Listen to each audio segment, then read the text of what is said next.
Lors du dîner de Noël, la demande de mon fils a été très claire. Tu nettoieras la cuisine après. Alors j'ai refusé. Bonne chance avec ton réveillon. Ce qui aurait dû être une fête s'est transformé en cauchemar.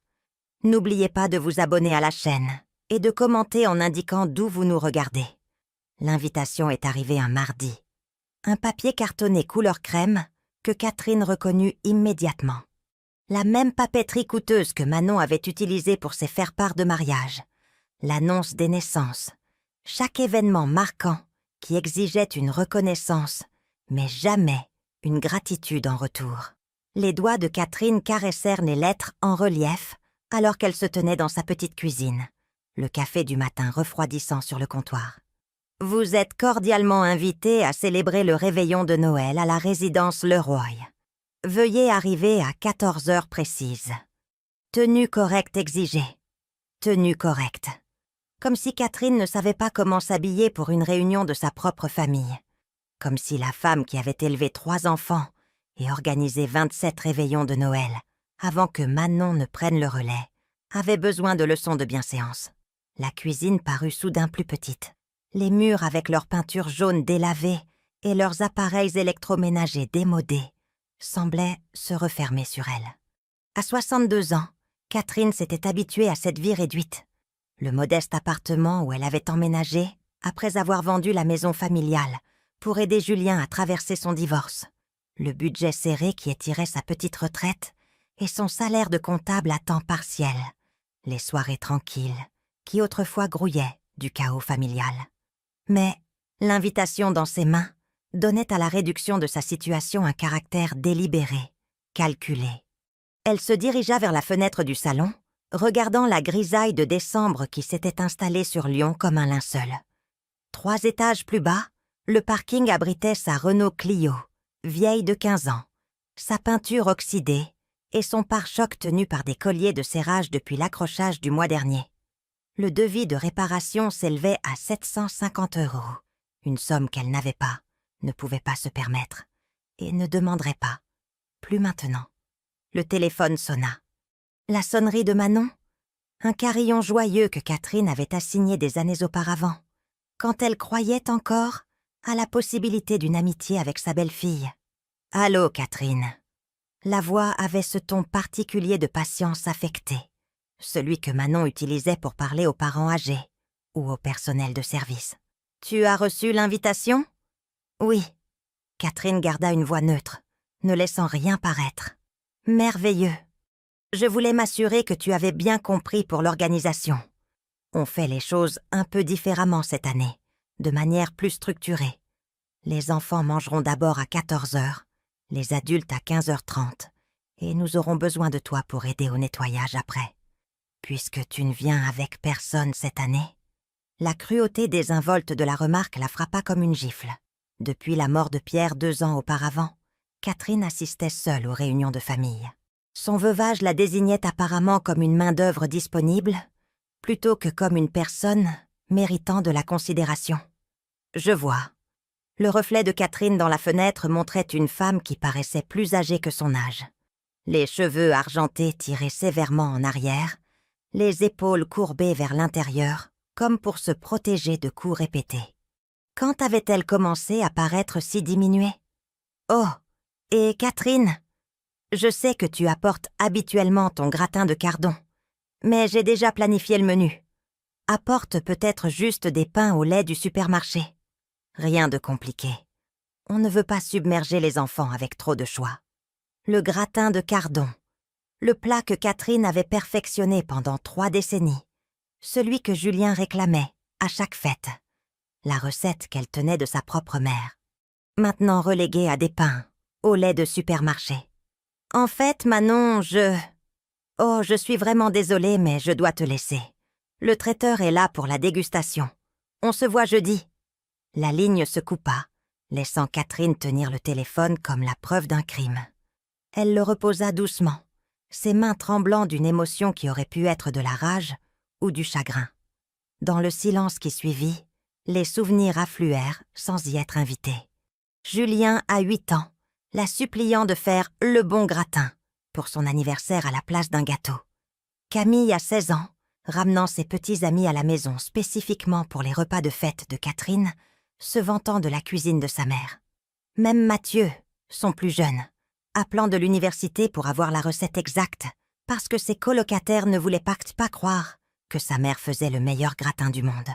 Quand était-elle devenue superflue? Quand ses contributions étaient-elles devenues des inconvénients? Catherine se dirigea vers le placard de sa chambre, écartant les vêtements pratiques qu'elle portait à son travail, à temps partiel au cabinet comptable, les pulls confortables et les chaussures raisonnables qui avaient remplacé la garde-robe d'une femme qui comptait. Au fond, enveloppée dans une housse de pressing, était suspendue la robe bordeaux qu'elle avait portée au mariage de Camille. Elle lui allait toujours, bien qu'elle ait perdu du poids ces 2 dernières années, non par vanité, mais à cause de ce genre de stress qui donne à la nourriture un goût de cendre. Elle tint la robe contre elle devant le miroir, se souvenant de la femme qui l'avait portée il y a 4 ans. Cette Catherine-là avait accompagné Camille à l'hôtel parce que son père était déjà trop malade pour faire le trajet. Cette Catherine-là avait payé les fleurs quand le budget du mariage s'était avéré insuffisant. Cette Catherine-là avait retenu son souffle lorsque le nouveau mari de Camille avait porté son toast, espérant une reconnaissance, de la gratitude, une mention des sacrifices qui avaient rendu ce jour possible. Le toast avait parlé de la beauté de Camille, de la chance qu'il avait, de leur excitation à commencer leur nouvelle vie ensemble. Catherine n'avait pas été mentionnée. Elle raccrocha la robe, ses mouvements mécaniques. Tenue correcte exigée, comme si elle était une étrangère aux attentes de sa propre famille. La cuisine la rappela, et elle se retrouva à ouvrir la boîte à recettes, la même boîte en bois que sa mère lui avait offerte comme cadeau de mariage, 43 ans plus tôt. Ses doigts trouvèrent automatiquement l'affiche.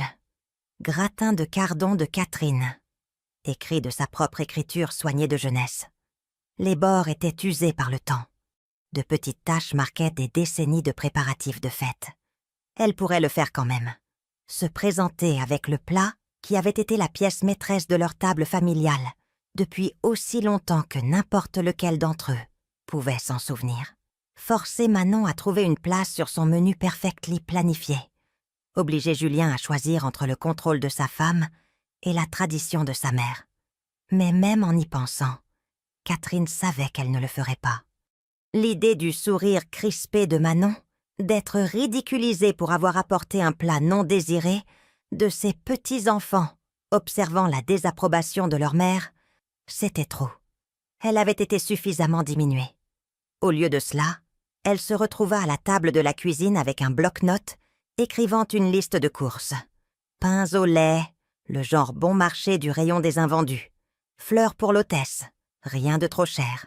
Une bouteille de vin, milieu de gamme, appropriée, mais pas présomptueuse. La liste semblait pathétique, les offrandes de quelqu'un reconnaissant d'être simplement inclus. Le téléphone de Catherine vibra avec un SMS de Julien. « Hâte de te voir jeudi, maman. Manon prépare ça depuis des semaines. » Elle fixa le message, y cherchant de la chaleur. Un lien, un signe que son fils aîné se souvenait qu'elle était plus qu'une femme qui apportait des pains au lait. Mais il n'y avait rien là, à part une distance polie, le genre de message qu'on enverrait à une vieille tante qu'on voit une fois par an. Dehors, le ciel de décembre s'était assombri pour correspondre à son humeur. Dans 6 heures, son service au cabinet comptable commencerait. 4 heures à organiser des reçus et à répondre au téléphone pour M. Dubois, dont les plaintes chroniques sur sa vitesse et sa précision s'étaient aggravées depuis qu'il avait appris son âge. À 73 ans, il semblait prendre un plaisir pervers à la faire se sentir incompétente, comme si son besoin de ce travail la rendait une cible légitime pour ses frustrations. Mais elle avait besoin de ce travail. L'argent de la vente de la maison était allé aux frais d'avocat de Julien et au mariage de Camille, et les études de médecine de Mathieu avaient épuisé ses économies. Ce qui restait couvrait à peine le loyer de son appartement et ses dépenses de base. Elle ne pouvait pas se permettre d'avoir de l'orgueil. Elle ne pouvait pas se permettre de repousser la condescendance de Manon ou la cruauté désinvolte de M. Dubois. Le pouvait-elle? La question flottait dans l'air comme de la fumée, dangereuse et enivrante. Quand était-elle devenue quelqu'un qui acceptait des missions de pains au lait et des corvées de nettoyage? Quand sa famille avait-elle cessé de la voir comme une personne digne de considération? Catherine regarda son petit appartement, les meubles qu'elle avait gardés en déménageant, des pièces choisies pour leur fonction plutôt que pour leur beauté, pour s'intégrer dans des espaces plus petits, plutôt que pour créer un foyer. Les photos de famille éparpillées sur l'étagère montraient pas des temps plus heureux, des anniversaires, des remises de diplômes et des fêtes où elle avait été au centre de l'action, celles vers qui tout le monde se tournait pour la stabilité et la chaleur. Maintenant, elle était une invitée à la version de quelqu'un d'autre des traditions de sa famille. La prise de conscience la submergea comme de l'eau froide, choquante dans sa clarté.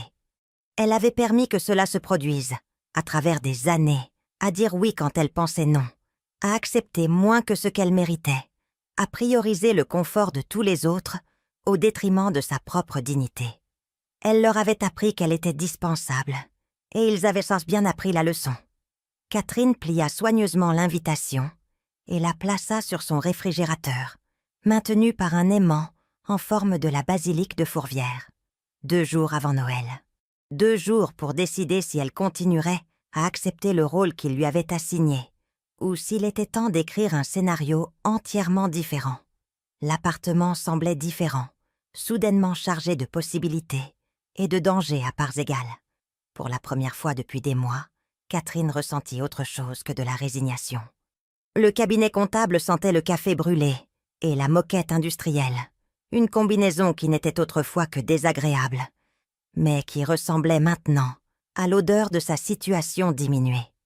Catherine était assise à son bureau en métal, traitant le flot incessant de reçus que les propriétaires de petites entreprises apportaient comme des offrandes à un dieu bureaucratique, lorsque son téléphone vibra avec un autre texto. Celui-ci venait de Camille. « Maman, Manon m'a dit que tu n'apportais que les pains au lait, jeudi. Prends peut-être du beurre aussi. Merci. » L'émoji en forme de cœur ressemblait à une moquerie.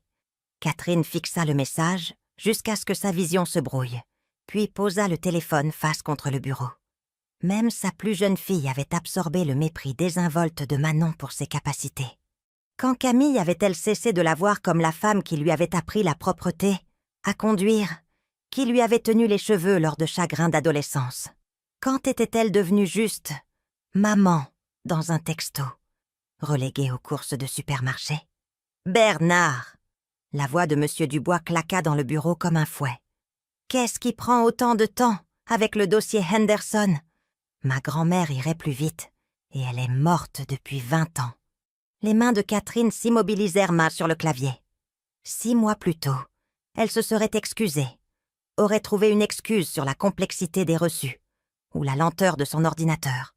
Aujourd'hui, quelque chose de froid et de précis s'installa derrière ses côtes.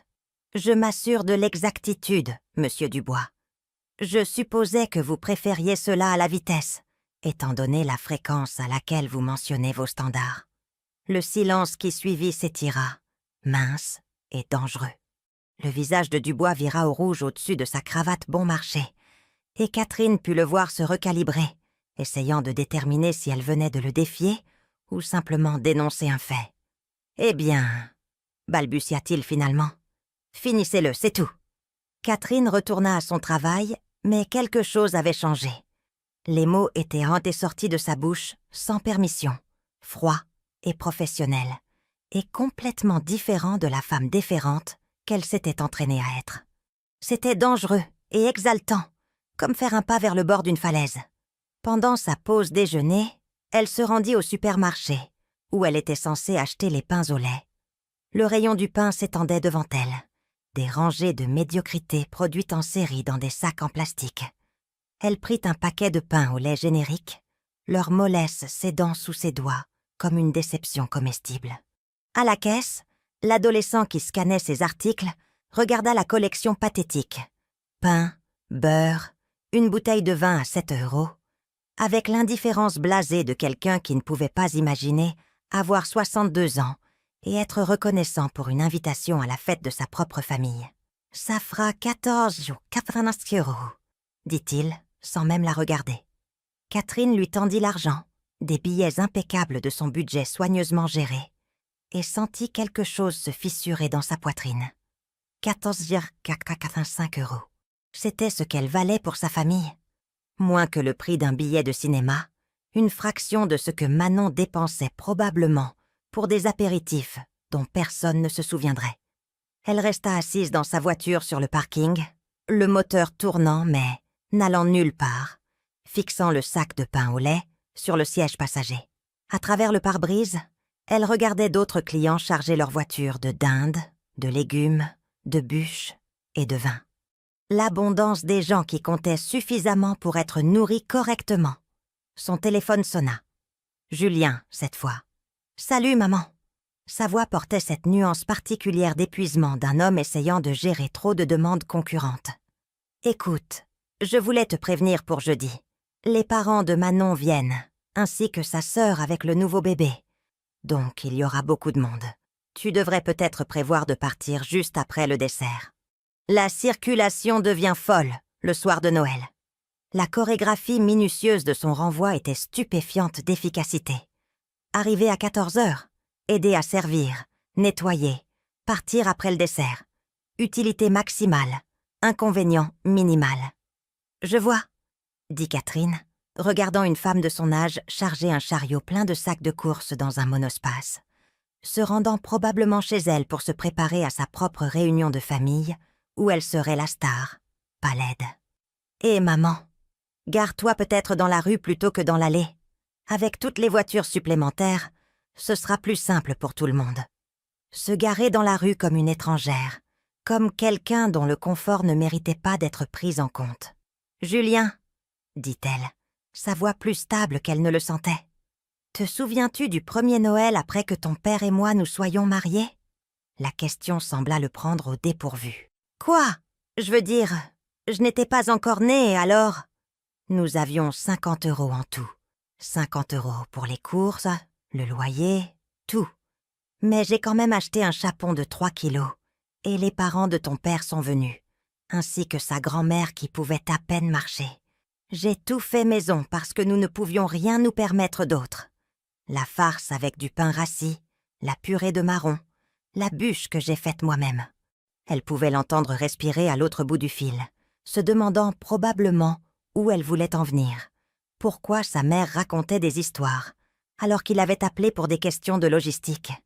La mère de ton père, ta grand-mère, m'a dit que c'était le meilleur dîner de Noël qu'elle ait jamais eu.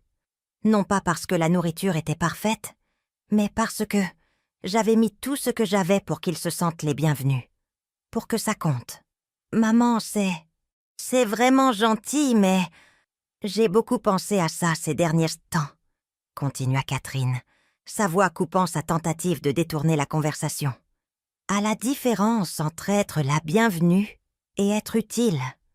À ce que cela signifie quand quelqu'un t'assigne les pains au lait au lieu de te demander ce que tu aimerais apporter.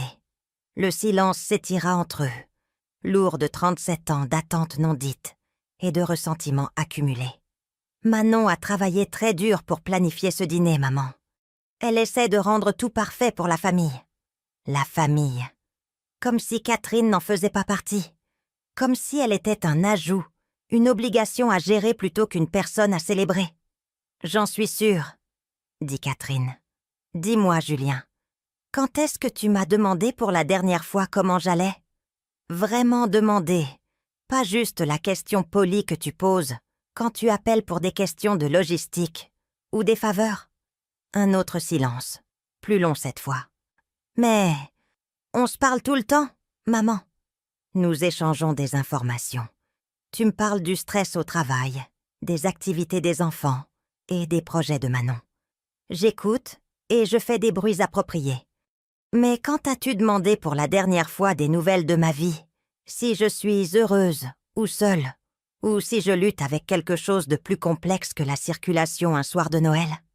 Elle pouvait l'imaginer dans sa cuisine, celle qu'elle l'avait aidé à choisir quand il avait acheté la maison. Avant que Manon ne décide que toutes les prises de décision passeraient par elle, se tortillant mal à l'aise, voulant mettre fin à cette conversation et revenir à la dynamique plus simple où elle acceptait le rôle qu'il lui assignait. « Maman, tu as l'air d'aller bien. Tu as toujours été capable, indépendante. On n'a pas pensé... » Vous n'avez pas pensé. Les mots sortirent, assez vifs pour couper. C'est ça le problème, Julien. Vous avez arrêté de penser à moi comme une personne avec des sentiments et des besoins, et avez commencé à me voir comme une ressource à gérer. Quand est-ce que c'est arrivé? Ce n'est pas juste. Sa voix portait une note de droiture blessée qu'elle reconnaissait, le même ton qu'il utilisait enfant lorsqu'il était pris en faute. Nous t'incluons dans tout. Vous m'invitez toujours à apporter des pains au lait et à partir tôt pour ne pas déranger les invités importants. Les parents de Manon sont importants pour nous. Ils ne voient pas souvent les enfants. Et moi, si. La voix de Catherine s'éleva malgré ses efforts pour rester contrôlée. « Julien, je n'ai pas eu de vraie conversation avec mes petits-enfants depuis des mois. Emma lève à peine les yeux de son téléphone quand je suis là. Et Léo agit comme si j'étais un meuble. Quand suis-je devenue la grand-mère qu'il tolère, au lieu de celle vers qui il court? Tu dramatises, maman. Les enfants t'adorent. Les enfants sont polis avec moi. Il y a une différence. » Le parking autour d'elle s'était vidé pendant qu'il parlait, les acheteurs de l'après-midi laissant place à la foule du soir.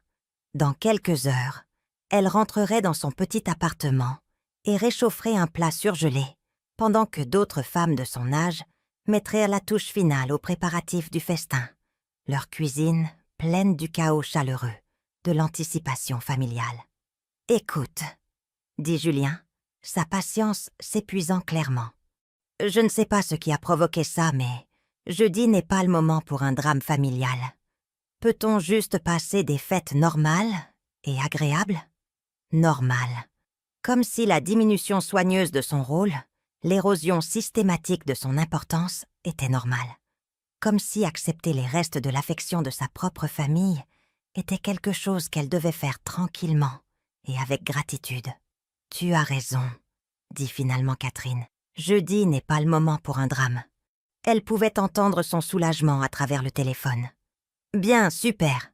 Alors on se voit à 14h. » Catherine regarda le sac de pain au lait à côté d'elle, leur emballage plastique attrapant les derniers rayons de lumière de l'après-midi. « 14, il n'y a qu'à 85 €. Garez-vous dans la rue. Partez après le dessert. Tu sais quoi, Julien? Je crois que je vais passer mon tour pour jeudi. » Les mots sortirent calmement, comme un fait, comme si elle déclinait une invitation de connaissance, plutôt que la célébration de fête de sa propre famille. « Quoi? Maman, tu ne peux pas juste... Qu'est-ce que tu veux dire par « passer ton tour »? Je veux dire, j'ai d'autres projets. » C'était un mensonge quand elle l'a dit, mais cela semblait être la première chose honnête qu'elle lui disait depuis des années. Quels autres projets? Tu n'as pas... Je veux dire, où irais-tu d'autre? La supposition dans sa voix qu'elle n'avait nulle part où aller, aucune vie en dehors de son utilité pour sa famille, atterrit comme un coup physique. Mais au lieu de la douleur familière de la diminution, Catherine sentit quelque chose de plus vif et de plus énergisant. La fureur froide et précise de quelqu'un qui en avait finalement assez. « Je trouverai bien quelque chose, » dit-elle. « Dis à Manon de ne pas s'inquiéter de mettre un couvert pour moi. » Elle raccrocha avant qu'il ne puisse répondre, avant qu'il ne puisse expliquer, justifier ou la faire se sentir coupable de perturber leur vision, soigneusement orchestrée de l'harmonie familiale. Ses mains tremblaient, mais pas de peur. L'appartement de Catherine n'avait jamais semblé aussi calme que ce matin de Noël. Pas de bruit de cuisine frénétique, pas de liste scotchée au réfrigérateur, pas de défilé de membres de la famille appelant pour demander à quelle heure ils devaient arriver. Juste le silence et la faible odeur du lard de ses voisins, flottant à travers les murs fins. Elle était assise à sa petite table de salle à manger, avec un café qui avait refroidi depuis 1 heure, fixant son téléphone. 7 appels manqués de Julien, 3 de Camille, et un texto de Manon qui réussissait à être passif-agressif, même sous forme d'emoji. « Tellement déçue que tu ne te joignes pas à nous. J'espère que tu te sentiras vite mieux. » Se sentir mieux. Comme si son absence était due à une maladie plutôt qu'à un choix. Comme si le problème était sa santé plutôt que la façon dont il la traitait. Catherine avait menti en disant qu'elle avait d'autres projets. Mais les mensonges ont une façon de devenir réalité si vous êtes assez courageux pour les rendre réels. Elle s'habilla soigneusement de sa robe bordeaux, non pas pour eux, mais pour elle-même, et se dirigea vers sa voiture sans autre destination en tête que de s'éloigner. Le centre-ville de Lyon était désert, comme le deviennent les villes les jours de fête, lorsque tout le monde se retire dans des célébrations privées. Elle passa devant l'hôtel de ville, devant les bureaux vides, où les gens se précipitent normalement dans des vies trop occupées pour créer des liens, et se retrouva garée près des quais du Rhône, où elle et Pierre avaient l'habitude de se promener les dimanches après-midi. Le chemin de promenade était presque vide, à l'exception de quelques joggeurs et d'un homme âgé nourrissant des cygnes, malgré les panneaux l'interdisant. Catherine s'assit sur un banc et le regarda éparpiller des miettes de pain avec le soin provocateur de quelqu'un qui a vécu assez longtemps pour savoir quelle règle mérite d'être enfreinte. « Belle journée pour une rébellion », dit-il, remarquant qu'elle l'observait. Catherine le regarda plus attentivement. Il avait probablement son âge, peut-être plus, portant une veste en cuir usé et un jean qui suggérait qu'il ne passait pas ses vacances en chorégraphie minutieuse autour des attentes des autres. « C'est de ça qu'il s'agit ?» demanda-t-elle. « Madame, c'est l'après-midi de Noël, et vous êtes assise seule, au bord d'une rivière, dans une robe qui a coûté plus cher que ma facture d'électricité mensuelle. Soit vous vous rebellez contre quelque chose, soit vous fuyez. Parfois, il n'y a pas grande différence. » Son observation était d'une précision déconcertante. Catherine resserra son manteau contre le vent de décembre. « Contre quoi vous rebellez-vous ? La même chose que vous, je suppose. L'idée que, parce que nous sommes plus âgés, nous devrions être reconnaissants pour les miettes d'attention que nos familles daignent nous jeter. » Les mots la frappèrent comme une reconnaissance, vive et soudaine. Cet étranger avait diagnostiqué sa situation avec plus de clarté qu'elle n'avait réussi à le faire elle-même. « Étienne Lemoine, » dit-il en tendant une main burinée. « Pompier, à la retraite. Déception professionnelle pour mes 3 filles, qui pensent que je devrais passer mes années dorées à être reconnaissant qu'elles me laissent garder leurs enfants. »« Catherine Bernard, » répondit-elle, se surprenant elle-même en lui serrant la main. « Déception professionnelle pour mes 3 enfants, qui pensent que je devrais passer mes années dorées à être reconnaissante qu'ils m'invitent encore à nettoyer après leur repas de fête. » Étienne éclata de rire, un son d'une chaleur authentique. « Mon Dieu, ils vous ont mis à la corvée de nettoyage. C'est froid, même pour des enfants ingrats. Des pains au lait du supermarché, » ajouta Catherine, étonnée de se confier à un étranger. C'était ma contribution à signer. Après 30 ans à organiser Noël, j'ai été rétrogradée au pain de la veille, du rayon des soldes. Brutal.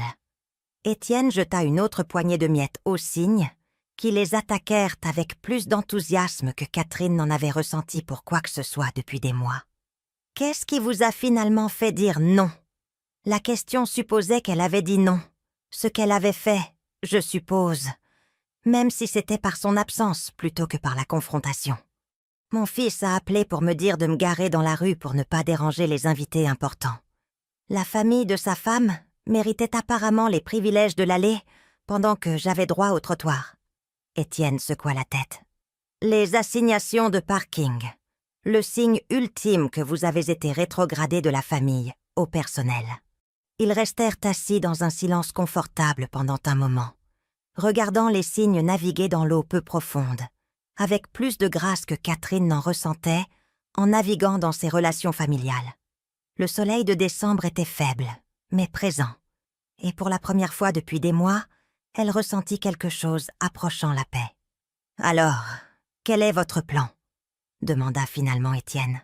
« Vous ne pouvez pas rester assise au bord de cette rivière éternellement, même si les cygnes apprécieraient la compagnie. »« Je n'ai pas de plan, » admit Catherine. « Ce matin, j'avais un mensonge sur d'autres projets, et cet après-midi, j'ai ça. »« Ce n'est pas rien, » dit Étienne. « C'est le premier Noël depuis probablement des décennies où vous faites exactement ce que vous voulez faire, au lieu de ce que quelqu'un d'autre attend de vous. C'est quelque chose. Son téléphone vibra avec un autre texto de Julien. « Maman, s'il te plaît, rappelle-moi. Manon a fait ton gratin de cardon, mais il n'a pas le bon goût. Les enfants n'arrêtent pas de demander où tu es. » Catherine fixa le message, analysant ses couches de manipulation. Ils avaient match à mal fait son gratin, apparemment. Et maintenant, les enfants la réclamaient, non pas parce que sa présence leur manquait, mais parce que la nourriture n'était pas bonne sans son expertise. « Drame familial ?» demanda Étienne, remarquant son expression. « Ils ont fait mon gratin de cardon. Il n'a pas le bon goût sans que je sois là pour le faire correctement. »« Ah, le vieux stratagème. On a besoin de toi, mais seulement pour ton travail. » Un classique. Catherine le regarda vivement. « On dirait que vous avez de l'expérience avec ça. » 23 ans à me présenter à des événements familiaux où ma principale valeur était de réparer ce qui était cassé et de me taire pendant que tout le monde prenait des décisions sur ma vie. Il m'a fallu attendre 71 ans pour réaliser que je n'avais pas à accepter ce rôle, juste parce qu'il me l'avait assigné. « Qu'est-ce qui a changé ?» L'expression d'Étienne devint sérieuse. « Noël dernier, ma fille aînée m'a informé qu'ils s'inquiétaient de me voir vivre seule, qu'ils avaient trouvé une belle résidence pour personnes âgées, où je pourrais avoir de la compagnie et des activités. Ils l'avaient visitée sans moi, versé un acompte sans me demander, et me l'ont présentée comme une affaire conclue, emballée avec un ruban. » Catherine sentit son estomac se nouer. Elle pouvait imaginer la scène, la présentation soignée des recherches et de l'inquiétude, la supposition que son opinion était moins importante que leur tranquillité d'esprit. « Qu'avez-vous fait ?» Je leur ai dit que j'appréciais leur inquiétude, mais que je n'étais pas prêt pour une maison de retraite.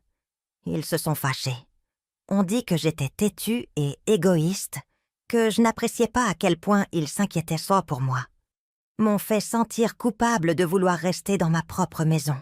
« Mais vous êtes resté ?» ?»« Je suis restée. Et vous savez ce qui s'est passé ? Ils ont arrêté d'appeler chaque semaine pour prendre de mes nouvelles. Ont arrêté de m'inclure dans les discussions de groupe familial. Ont clairement fait savoir que si je n'acceptais pas leur solution au problème de mon indépendance, ils n'allaient pas gaspiller d'énergie à gérer leur inquiétude à mon sujet. La cruauté désinvolte de la chose était à couper le souffle. Je suis désolée. Ne le soyez pas. La meilleure chose qui me soit jamais arrivée. Il s'avère que lorsque vous cessez d'être disponible pour les plans des autres pour votre vie, vous découvrez ce qu'est réellement votre vie. » Étienne se leva, époussetant les miettes de pain de ses mains.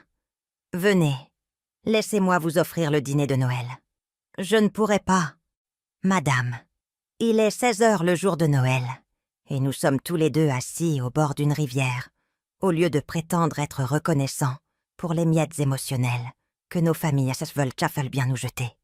Le moins que nous puissions faire est de trouver de la bonne nourriture et de trinquer à notre rébellion mutuelle. » Catherine se retrouva debout, lissant sa robe, se sentant plus présente dans son propre corps qu'elle ne l'avait été depuis des mois. « Où ça ? » ?»« Il y a un petit bistrot à environ 10 minutes d'ici, chez Sylvie. Elle reste ouverte les jours de fête pour les gens comme nous. Ceux qui ne cadrent pas dans les peintures de Norman Rockwell, mais qui méritent quand même de manger quelque chose qui ne sort pas d'un micro-ondes. » Alors qu'ils se dirigeaient vers leur voiture, le téléphone de Catherine sonna de nouveau. Camille, cette fois. « Maman, où es-tu ? Julien a dit que tu avais d'autres projets, mais n'a pas voulu dire quoi. On est tous inquiets. » « Inquiets ?» Catherine faillit rire de l'audace.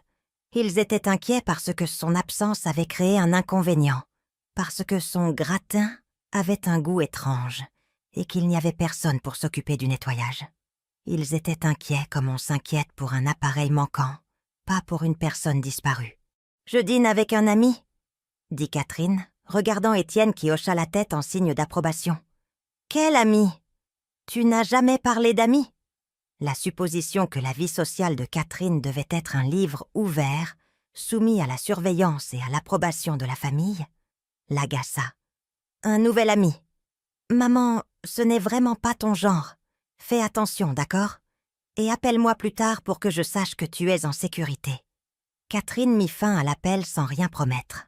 Étienne était déjà dans sa camionnette, un Ford usé qui semblait avoir réellement servi au lieu d'être soigneusement entreposé dans un garage. « Suivez-moi » cria-t-il par la fenêtre. « Et Catherine, éteignez votre téléphone. Quelle que soit la crise qu'ils pensent traverser, elle peut attendre qu'on ait mangé la tarte. » En suivant Étienne dans les rues calmes de Lyon, Catherine aperçut d'autres familles, à travers les fenêtres éclairées, des tables bondées et des conversations animées. Le chaos chaleureux de gens qui s'appartiennent, sans condition ni assignation. Elle avait passé tant d'années à essayer de créer cette chaleur pour sa propre famille qu'elle avait oublié ce que c'était que de la recevoir. Chez Sylvie, était exactement ce que Étienne avait promis.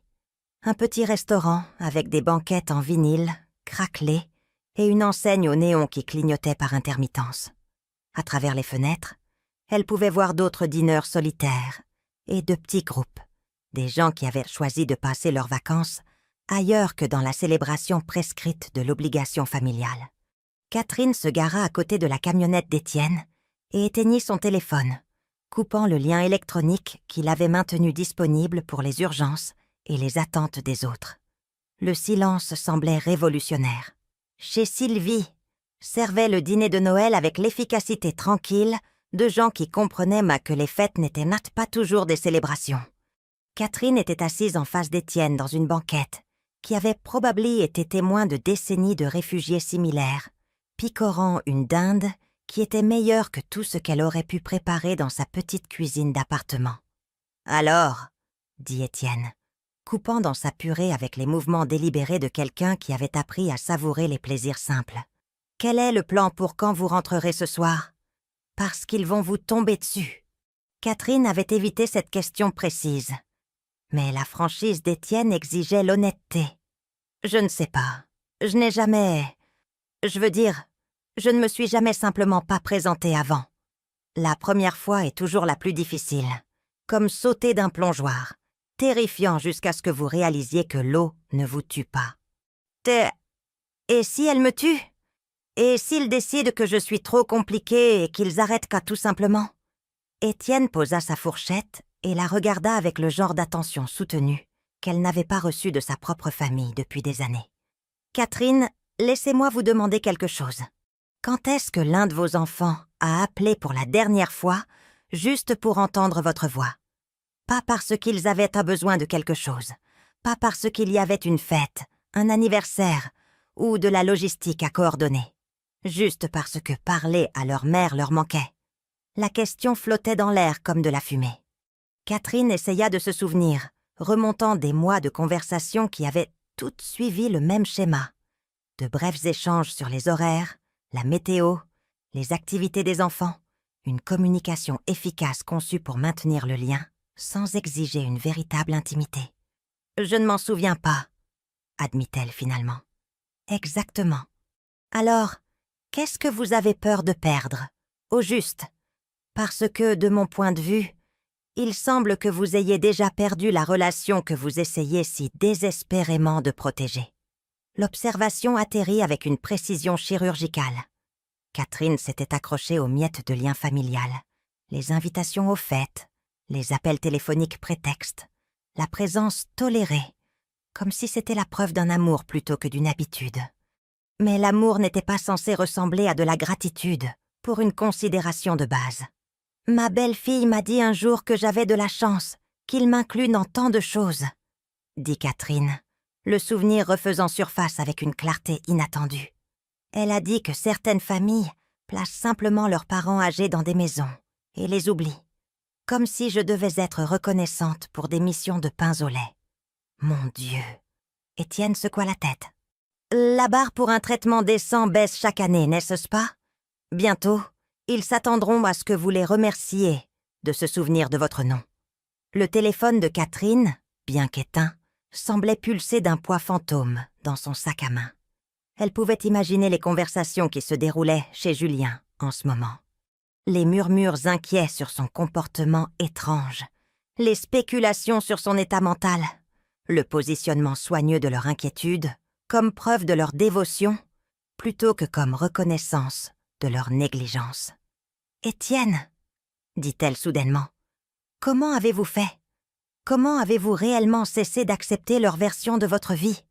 Il s'adossa dans la banquette, réfléchissant. J'ai commencé petit. J'ai arrêté de m'excuser pour des choses qui n'étaient pas de ma faute. J'ai arrêté d'expliquer mes décisions comme si j'avais besoin de leur permission pour les prendre. J'ai cessé d'être disponible chaque fois qu'ils avaient une crise qui nécessitait en quelque sorte mon travail, mais pas mon avis. Et ils étaient en colère. Oh, ils étaient furieux. Ils n'arrêtaient pas de dire que j'avais changé, comme si le changement était intrinsèquement mauvais, comme si la version de moi qui acceptait tout ce qu'il me servait était la seule version acceptable. La serveuse, Sylvie elle-même, supposa Catherine, remplit leur tasse de café avec les mouvements experts de quelqu'un qui faisait cela depuis des décennies. Elle avait probablement l'âge de Catherine, peut-être plus. Mais il y avait quelque chose de solide et de sans complexe dans sa présence que Catherine enviait. « Vous avez une conversation bien sérieuse pour un jour de Noël », observa Sylvie, sans méchanceté. « Drame familial », expliqua Étienne. « Catherine ici vient de sauter sa première réunion de fête en probablement 30 ans. »« Bravo à vous », dit Sylvie à Catherine avec une approbation immédiate. « La famille est censée être une bénédiction, pas un fardeau. Quand ça commence à ressembler à du travail, il est temps de réévaluer. » La validation désinvolte de cette étrangère semblait plus authentique que tout ce que Catherine avait reçu de sa vraie famille depuis des mois. Voici une femme qui ne connaissait pas son histoire, ses sacrifices, sa gestion minutieuse du confort de tous les autres. Et pourtant, elle offrait son soutien sans exiger d'explication ou de justification. « Comment savez-vous quand il est temps ?» demanda Catherine. « Quand vous commencez à redouter que le téléphone sonne, parce que vous savez que cela signifie que quelqu'un a besoin de quelque chose de vous. Quand vous vous surprenez à vous excuser d'exister. Quand vous réalisez que vous jouez la gratitude pour un traitement qui serait inacceptable de la part d'étrangers. » Sylvie passa à d'autres tables. Mais ces mots restèrent. Catherine pensa aux 6 derniers saumois. La modulation prudente de sa voix, quand Julien appelait. La façon dont elle se préparait aux interactions avec Manon, comme à des négociations diplomatiques. Le calcul interne constant pour savoir si sa présence était la bienvenue ou simplement tolérée. « Elle a raison, » dit Étienne. « Vous avez joué la gratitude. Je le vois dans la façon dont vous parlez d'eux. Comme si vous aviez de la chance qu'ils vous reconnaissent, au lieu d'être furieuse, qu'ils vous traitent comme du personnel embauché. » La gorge de Catherine se serra. « Je les ai élevés. J'ai tout sacrifié. Ma carrière, mes rêves, ma sécurité financière. Je leur ai donné les meilleures années de ma vie. Et maintenant, ils agissent comme si mon existence continue était un inconvénient qu'ils gèrent par obligation. Ah, et vous les avez laissés faire. » Les mots piquaient parce qu'ils étaient là vrais. Elle les avait laissés la réduire à un personnage secondaire dans l'histoire de sa propre famille, avait accepté de moins en moins jusqu'à ce qu'elle leur ait appris à la voir comme dispensable. « Alors, qu'est-ce que je fais maintenant ?» Étienne sourit, l'expression transformant son visage buriné. « Maintenant, vous arrêtez de les laisser faire. Vous découvrez à quoi ressemble réellement votre vie quand elle n'est pas organisée autour de leurs besoins et de leurs attentes. Je ne sais même plus ce que ça veut dire. Ça veut dire que demain matin, au lieu de vérifier votre téléphone pour voir quelle crise nécessite votre attention, vous vous demandez ce qui vous rendrait heureuse. Ça veut dire que vous cessez d'être disponible pour chaque urgence qui n'en est pas vraiment une. Ça veut dire que vous vous souvenez que vous êtes une personne à part entière, pas seulement leur mère. » Catherine essaya de l'imaginer. Des jours qui lui appartenaient entièrement. Des décisions prises pour son propre plaisir plutôt que pour la commodité des autres. Le concept semblait étranger, exaltant et terrifiant. Ils diront que je suis égoïste. Bien, vous avez été altruiste pendant 62 ans. Il est temps d'essayer l'alternative. Comme si elle était invoquée par leur conversation, le téléphone de Catherine se mit à vibrer dans son sac, bien qu'il soit éteint. Ou peut-être l'avait-elle rallumé inconsciemment. Le numéro de Julien s'afficha. Ne répondez pas, dit immédiatement Étienne. Et si quelque chose ne va pas? Quelque chose ne va pas. Ils réalisent qu'ils ne peuvent plus vous prendre pour acquise. Et ça ne leur plaît pas. Ce n'est pas votre urgence à résoudre. Catherine fixa le téléphone jusqu'à ce qu'il cesse de sonner. En quelques secondes, il recommença. « Camille, cette fois, c'est comme ça que ça commence, » expliqua Étienne. « L'escalade. Ils appelleront, enverront des textos et se présenteront à votre porte si nécessaire, parce que le système ne fonctionne que si vous participez. Quand vous cessez de jouer votre rôle assigné, ils paniquent. » Le téléphone sonna une 3e fois. Le numéro de Manon apparut à l'écran, ce qui était sans précédent. Manon n'appelait jamais directement Catherine. Toute communication passait par Julien, comme si la belle-fille de Catherine ne pouvait pas être dérangée par un contact non filtré. « Répondez à celui-ci, » dit Étienne de manière inattendue. « Mais mettez-le sur haut-parleur. Je veux entendre comment il prévoit de gérer votre rébellion. » Catherine le regarda, incertaine, puis glissa pour accepter l'appel, son pouce planant sur le bouton du haut-parleur. « Catherine !» La voix de Manon avait un ton que Catherine n'avait jamais entendu auparavant. Incertain, presque plaintif. « Dieu merci. Nous avons été si inquiets. Julien a dit que tu avais d'autres projets. Mais quand tu ne répondais pas à ton téléphone... » Catherine appuya sur le bouton du haut-parleur et la voix de Manon emplit la petite banquette. « Je vais bien, Manon. Je dîne avec un ami. »« Oh, eh bien, c'est merveilleux. Je voulais juste m'assurer que tu allais bien. Les enfants n'arrêtaient pas de demander après ton gratin de cardon. Et quand on a essayé de le faire de mémoire, ce n'était tout simplement pas pareil. » Étienne roula des yeux et fit un geste obscène avec sa main. Catherine dut se mordre la lèvre pour ne pas rire. « Je suis désolée que ça n'ait pas réussi, » dit Catherine, sa voix soigneusement neutre. « Eh bien, peut-être que l'année prochaine, tu pourrais écrire la recette exacte. Je veux dire, je sais que tu le fais depuis toujours, mais certains d'entre nous ont besoin d'instructions plus détaillées. » L'audace était à couper le souffle. Même en s'excusant, Manon se positionnait comme la victime de la documentation inadéquate de Catherine, plutôt que de reconnaître qu'elle avait complètement rejeté le plat. « En fait, Manon, » dit Catherine, se surprenant elle-même, « je ne pense pas que je ferai Noël l'année prochaine. » Le silence qui suivit fut profond. Étienne sourit et lui fit un pouce levé. « Que veux-tu dire ?» La voix de Manon avait perdu sa fausse chaleur, devenant vive d'alarme. « Je veux dire, je pense qu'il est temps que quelqu'un d'autre prenne la responsabilité des fêtes de famille. Tu as fait un si beau travail en organisant tout. Je suis sûre que tu n'as plus besoin de mon aide. Mais tu as toujours... Je veux dire, les enfants s'attendent. Les enfants s'adapteront. Ils sont résilients. » Catherine pouvait entendre une conversation étouffée en arrière-plan. Manon couvrant le téléphone pour consulter Julien, probablement en train de planifier leur prochaine approche. « Catherine, laisse-moi te passer, Julien. »« En fait, Manon, je dois y aller. Mon ami et moi prenons le dessert. Dis à tout le monde que j'espère qu'ils ont passé un excellent repas. » Catherine raccrocha avant que Manon ne puisse répondre, son cœur battant avec l'adrénaline de l'inattendu.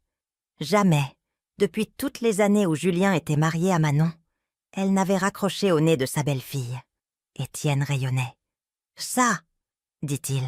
« C'était magnifique. » Le siège commença à 7 heures le lendemain matin. Catherine se réveilla au son de coups frappés à la porte de son appartement. Le rythme urgent de quelqu'un qui croyait que son besoin primait sur la courtoisie de base. À travers le judas, elle pouvait voir le visage déformé de Julien, son expression un mélange de frustration et de ce qu'il pensait probablement être de l'inquiétude. Elle prépara d'abord du café, le laissa frapper. Les coups s'arrêtèrent, remplacés par le son de son téléphone sonnant depuis le comptoir de la cuisine. Elle l'ignora aussi, suivant sa routine matinale avec un calme délibéré. Douche, s'habiller, toast avec de la confiture qu'elle avait achetée pour elle-même. Non pas parce que quelqu'un avait besoin qu'elle fournisse le petit leur-déjeuner. Au moment où elle ouvrit la porte, Julien ressemblait à un homme dont la compréhension fondamentale de l'univers avait été remise en question. Mon Dieu, maman. Pourquoi n'as-tu pas répondu? J'étais sur le point d'appeler la police. Bonjour, Julien. Voudrais-tu un café? Son ton était agréable, conversationnel, ne reconnaissant ni sa panique, ni ne validant sa supposition que son temps lui appartenait. Elle pouvait le voir se recalibrer, essayant de comprendre pourquoi son urgence n'était pas traitée comme telle. « Maman, nous devons parler. Hier, c'était... » Manon est vraiment contrariée. Les enfants n'arrêtaient pas de demander où tu étais, et Emma a commencé à pleurer parce qu'elle a dit que tu ne nous aimais plus. Catherine se versa une deuxième tasse de café, notant qu'il n'avait pas réellement répondu à son offre d'hospitalité. Emma a 12 ans. Elle se remettra de la déception d'un gratin de cardons imparfait. « Il ne s'agit pas du gratin, » dit Julien, bien qu'ils sachent tous les deux que c'était en partie le cas. Il s'agit de la famille, des traditions, d'être présent pour les gens qui comptent pour toi. Les mots atterrirent exactement là où il les avait prévus, dans le point sensible où Catherine stockait sa culpabilité de prioriser ses propres besoins par rapport aux attentes des autres. Mais quelque chose avait changé depuis hier. La culpabilité était toujours là, mais elle ne ressemblait plus à la vérité. « Julien !» dit-elle, s'installant dans son petit fauteuil alors qu'il restait debout. « Quand est-ce que l'un d'entre vous s'est présenté pour la dernière fois à quelque chose qui comptait pour moi? Que veux-tu dire? Nous sommes toujours... Quand est-ce que l'un d'entre vous est venu à mon dîner d'anniversaire pour la dernière fois? Pas un appel ou une carte, une présence réelle. » La bouche de Julien s'ouvrit, puis se referma. Catherine pouvait le voir mentalement parcourir les dernières années, réalisant probablement que son anniversaire était devenu un autre point logistique à gérer plutôt qu'une célébration à laquelle assister. « Nous sommes occupés, maman. Tu sais ça, le travail, les enfants. Et j'étais occupée aussi, pendant 37 ans. D'une manière ou d'une autre, j'ai réussi à rendre les étapes importantes de tout le monde importantes. » Elle le regarda absorber cela, voyant le moment où il réalisa que ses justifications sonnaient creuses, même pour lui. Mais au lieu d'une reconnaissance, elle vit quelque chose de plus dur s'installer sur ses traits. Le regard de quelqu'un qui a été dérangé d'avoir à examiner son comportement. « Et alors? C'est une punition? Tu vas sauter les événements familiaux parce que tu es en colère à propos des dîners d'anniversaire? » Le rejet désinvolte de son argument, la réduction de ses préoccupations à une plainte mesquine, aurait pu fonctionner il y a 6 mois. Aujourd'hui, cela ressemblait à une confirmation qu'elle avait fait le bon choix. « Je ne saute rien, Julien. Je choisis comment passer mon temps, tout comme toi. Ce n'est pas la même chose, n'est-ce pas ?» Son téléphone sonna depuis la cuisine. La sonnerie de Camille. Catherine ne fit aucun mouvement pour répondre. « Tu ne vas pas répondre? »« Non. Et si c'est important ? Si c'est vraiment important, une urgence médicale, une vraie crise, elle appellera le 112, pas moi. Si c'est à propos de ses sentiments concernant mon absence au dîner d'hier, ça peut attendre. » Julien la dévisagea comme si elle avait annoncé son intention de rejoindre une secte. La femme assise calmement dans son fauteuil, buvant du café et refusant d'être émue par une urgence artificielle, n'était clairement pas la mère dont il se souvenait. « Maman, ce n'est pas comme toi. Tu as raison. La moi que tu connais se serait déjà excusée 3 fois et aurait promis de se rattraper auprès de tout le monde.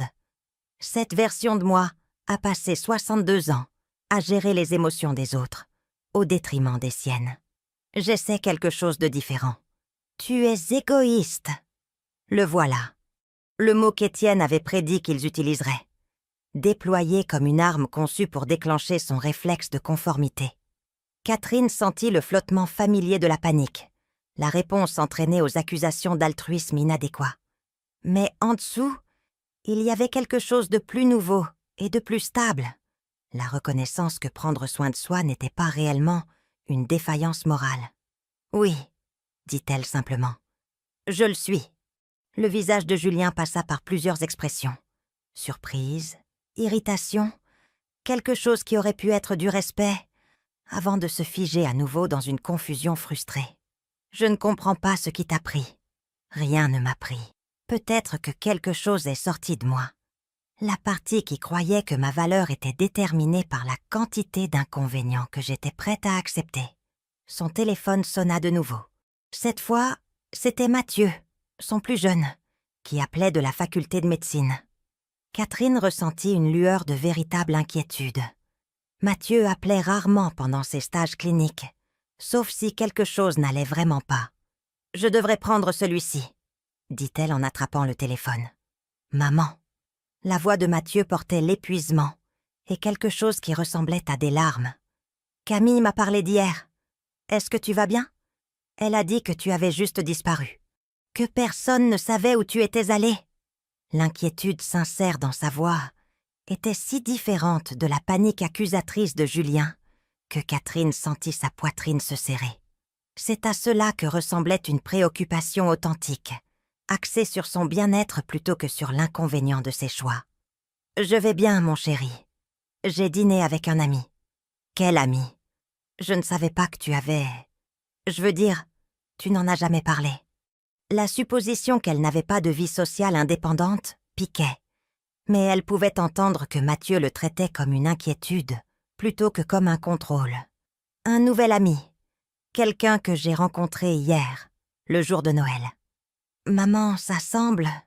Es-tu sûre que cette personne est sûre? » La question était juste, venant de quelqu'un qui se souciait réellement de sa sécurité, plutôt que de sa disponibilité pour le service familial. « C'est un pompier à la retraite nommé Étienne. Nous avons dîné dans un endroit appelé « Chez Sylvie » et avons parlé de ce que c'est quand vos enfants commencent à vous traiter comme un fardeau au lieu d'une personne. » Silence.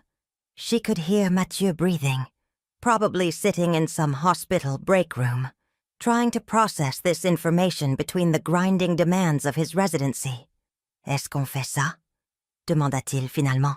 « Te traiter comme un fardeau? » La question était si directe, si dépourvue de défense, que Catherine sentit les larmes menacées pour la première fois depuis le début de cette confrontation. « Parfois, » dit-elle honnêtement. « Pas toi autant que les autres, mais oui, parfois. » Julien, qui avait écouté sa moitié de la conversation avec une agitation croissante, fit un geste brusque de protestation. Catherine leva la main pour le faire taire. « Je suis désolée, » dit Mathieu. « Je n'avais pas réalisé. J'ai été tellement concentrée sur mes études et j'ai juste supposé... Je suppose que j'ai supposé que tu étais heureuse de la situation. Je ne l'étais pas, je ne le suis pas. Mais ce n'est pas entièrement de votre faute. Je ne vous ai jamais dit que je n'étais pas heureuse. J'ai juste joué le bonheur jusqu'à ce que j'oublie ce que c'était vraiment. Que puis-je faire? » L'offre simple, sans condition ni justification, fit se nouer la gorge de Catherine d'une émotion inattendue. C'est à cela que ressemblait vraiment l'amour. Pas la gestion minutieuse des obligations, mais l'impulsion immédiate de réparer et d'améliorer. « Juste, quand tu m'appelles, demande-moi comment je vais et attends la vraie réponse. Rends-moi visite quand tu peux, non pas parce que tu devrais, mais parce que tu veux me voir. Souviens-toi que je ne suis pas seulement ta mère. Je suis une personne avec des sentiments, des besoins et des rêves qui ne sont peut-être pas centrés sur vos vies. Je peux faire ça, dit Mathieu. Je veux faire ça, maman. Je t'aime, non pas pour ce que tu fais pour nous, mais pour qui tu es. » Catherine dut couvrir sa bouche pour ne pas sangloter. Quand est-ce que l'un de ses enfants lui avait dit pour la dernière fois qu'il l'aimait sans que ce soit lié à une demande ou une attente? « Je t'aime aussi, Mathieu. Tellement. Je dois y aller. Mon chef de service me cherche. Mais maman, je suis fière de toi pour hier. On dirait que tu prends enfin soin de toi. » Après qu'il eut raccroché, Catherine resta assise en silence un moment, tenant le téléphone comme une bouée de sauvetage. Julien la fixait avec une expression qu'elle ne pouvait pas tout à fait lire. « Il a compris, » dit finalement Julien. « Mathieu comprend ce que tu fais. »« Oui, et le reste d'entre nous, non. » Catherine regarda son fils aîné, l'enfant qu'elle avait bercé pendant ses cauchemars, à qui elle avait appris à conduire, qu'elle avait aidé à traverser son divorce, et sentit le poids complexe de la vérité. « Julien, je veux que tu comprennes. Je veux que vous compreniez tous. Mais je ne vais pas me rapetisser à nouveau pour vous faciliter la tâche. La version de moi qui acceptait les missions de pains au lait, les restrictions de stationnement et la corvée de nettoyage sans se plaindre. Elle est partie. Si vous voulez une relation avec qui je suis vraiment, nous trouverons à quoi cela ressemble. Si vous ne voulez que la version de moi qui vous facilite la vie, alors nous n'avons pas vraiment grand-chose sur quoi travailler. Julien absorba cela, son visage passant par des émotions comme des systèmes météorologiques. Finalement, il s'affaissa sur son petit canapé, paraissant plus âgé que ses 37 ans. « Je ne sais pas comment faire ça, » admit-il. « Manon et moi nous avons tout si organisé, si planifié. Que tu ne rentres pas dans ce plan, ça ressemble à du chaos. » Oui, Catherine sentit quelque chose s'adoucir dans sa poitrine. Pas assez pour retourner à son ancien rôle, mais assez pour reconnaître que le changement était difficile pour tout le monde. Even the people who had benefited from the old arrangement. Julien, je n'essaie pas de créer le chaos. J'essaie de créer un espace pour que j'existe en tant que quelque chose d'autre que votre personnel de soutien. Peut-être que nous pouvons trouver à quoi ressemble une famille quand tout le monde peut être une personne entière, au lieu de simplement jouer son rôle assigné. Il hocha lentement la tête, though she could see the uncertainty in his eyes. Change would require him to examine not just her role in their family dynamic, but his own and Manon's and Camille's. It would require acknowledging that their perfectly organized system had been built on Catherine's systematic diminishment. « Et pour le nouvel an ?» demanda-t-il finalement. Catherine sourit, sentant quelque chose comme la liberté s'étendre dans sa poitrine. « Et alors? Est-ce que tu vas... Je veux dire, est-ce que tu viendras? Je ne sais pas encore. Je suis encore en train de découvrir à quoi ressemblent mes fêtes, quand ce sont vraiment les miennes, à concevoir. » L'incertitude le mettait clairement mal à l'aise, mais Catherine la trouvait exaltante. For the first time in decades, her calendar belonged to her. Après le départ de Julien, confus mais un peu moins hostile, Catherine s'assit dans son appartement calme et fit une liste, non pas d'obligations ou d'attentes, mais de possibilités. Des choses qu'elle pourrait vouloir faire, des endroits où elle pourrait vouloir aller, des façons dont elle pourrait vouloir passer le temps, qui était soudainement devenu entièrement le sien. En haut de la liste, elle écrivit « Appelez Étienne ». Parce que la révolution, elle l'apprenait, valait mieux la partager que l'endurer seule. Et Catherine Bernard ne faisait que commencer. Maintenant, dites-moi, qu'auriez-vous fait à ma place? Faites-le-moi savoir dans les commentaires. Merci d'avoir regardé et n'oubliez pas de consulter la vidéo qui s'affiche sur votre écran. Je suis sûre qu'elle vous surprendra.